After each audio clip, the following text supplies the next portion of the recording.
Hey guys, Corey here. Welcome to Blue Talks, and I hope you enjoy this video.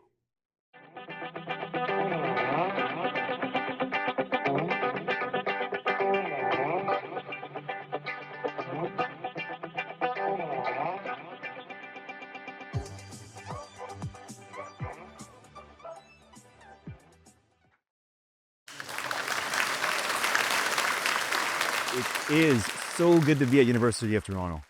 We did it. Got up this morning, I felt good. I felt generous. I said, you know what? I'm going to give you guys all a free vacation. How about that? Who's up for a vacation? Who needs a vacation? Amazing. Amazing. I'm so happy to do this for you. Just one catch though. I do actually need you to give me $10,000 to send you on a $10,000 vacation. Possible? So half of you are probably thinking, right, $10,000, I'm going to be a saver. I'm going to figure out how to use $10,000 over a year, $833 a month. That's how I'm going to go on vacation. Amazing. The other half are probably thinking, no, I'm not waiting for vacation. I'm cold.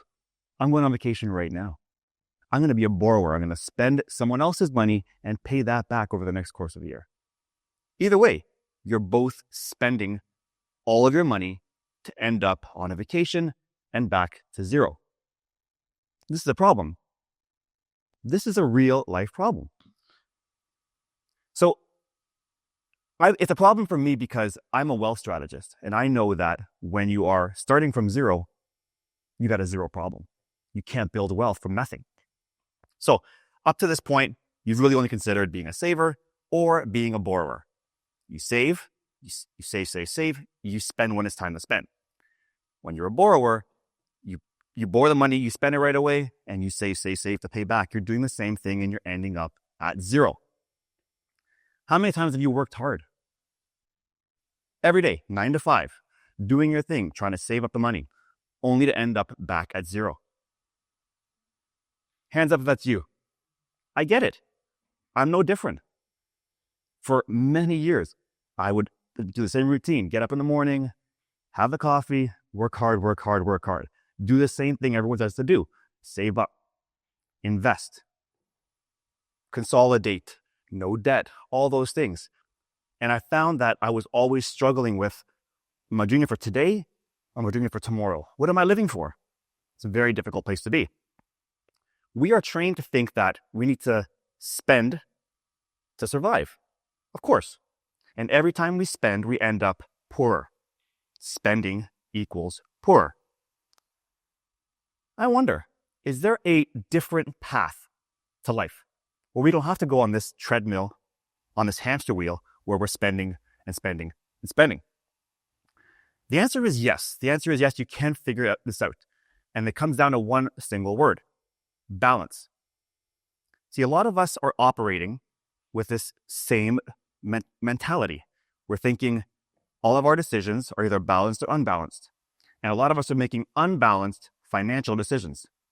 What I mean by that is when we're spending, we are in imbalance.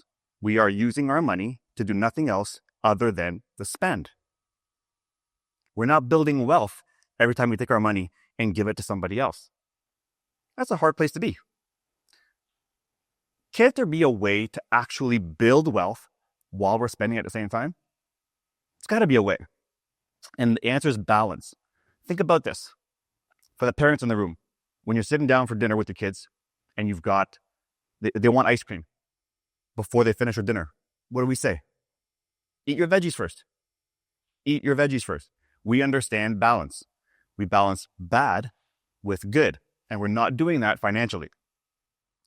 What if we introduced a rule that said, if we're going to do something bad with our money, let's first do something good with it. Balance. Bad with good. How do we do that? Okay, imagine there's this thing. This is an asset, right? And it's basically a bucket. We have a bunch of money. Instead of saving into our bank accounts and spending it, we're going to save into this thing. Non-stop. Put money into this. This thing is magnificent. I call mine the money mansion. This thing is glorious because it's safe. It's got built-in guarantees. And it only ever grows. It never goes backwards. This is an asset. And on this side, you've got a bunch of lenders, banks for the most part, And banks love lending money to people who have this kind of asset. Could this balance exist between these two objects such that I can get ahead in life? The answer is yes. On this side here, I can be a saver, and on this side here, I could be a borrower. Could I use this to get ahead in life? Of course. Here's how we do it. So the vacation I'm sending you guys on, it's $10,000 that you have. Here's what you're going to do. Imagine taking $10,000, putting it into your asset. This asset is now holding your wealth. The other side here, you got a lender who looks at this and says, that's amazing, you got $10,000. What I'm going to do is give it to you as a loan. You are a saver over here and a borrower over here. You're going to save and borrow. You're going to be both sides of the table. Why would you do that? Because your money in this bucket over here is increasing forever. You're not playing with zero. You're playing with $10,000 in this case. And when you borrow money over here and you're spending someone else's money, you're going to pay that back next year as opposed to saving money to spend again. So the flow is going to be different. Let me give you an example of my daughter. So my 15-year-old daughter, she knows every year she's going to volleyball camp. And every year volleyball camp costs her $3,000. Now I've been paying it to date. That stopped this year. My daughter has this. She has this asset.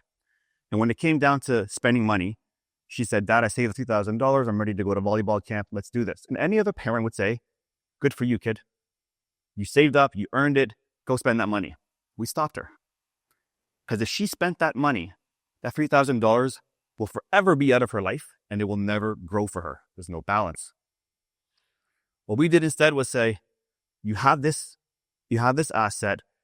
We dumped her money into this asset and we borrowed and spent someone else's money. Mia became both a saver and a borrower.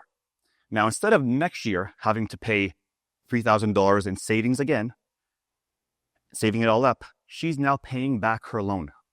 By the end of the year, she'll have wiped it out and she still has her $3,000 that have grown to more than that, and she's paid for volleyball camp and can do it again next year. This is a simple example of a real life story and one that we can all implement in our own lives. And yes, loans come with interest. Fine. The amount that she is earning in this scenario far exceeds what she's paying. And in this case, interest is the cost of balance. Interest is the price of balance. That's an absolute fair trade. If you do this right, I'm saying you will earn more money in this scenario than you are paying out in interest. And again, most important thing is that Mia's $3,000 is still there. She didn't lose it. See, a lot of our money problems stem from never having it because we give it to somebody else. She's preserved hers and spent someone else's. At the end of the day, she spent and got richer. We can spend and get richer if we just change the way we react to our spending habits. When you have balance, everything changes. You don't have guilt when you spend. You want that first class seat? You can book that first class seat because you know that you're spending and getting richer. You get to live for today and secure tomorrow. You go from being poor after buying to richer after spending. You master the art of balance. So here's what I know about you. Your next big spend is coming. It's inevitable. Car, vacation, kids, volleyball camp. These are real things and you will spend on it. And you can continue to go the unbalanced route. Give your money to someone else. Or you can choose to go balanced. Learn how to build an asset before you spend and manage your money flow in this regard. Don't spend to get by. Spend to get ahead. And once you learn how to spend and get richer, you've solved your money problem forever. Thank you.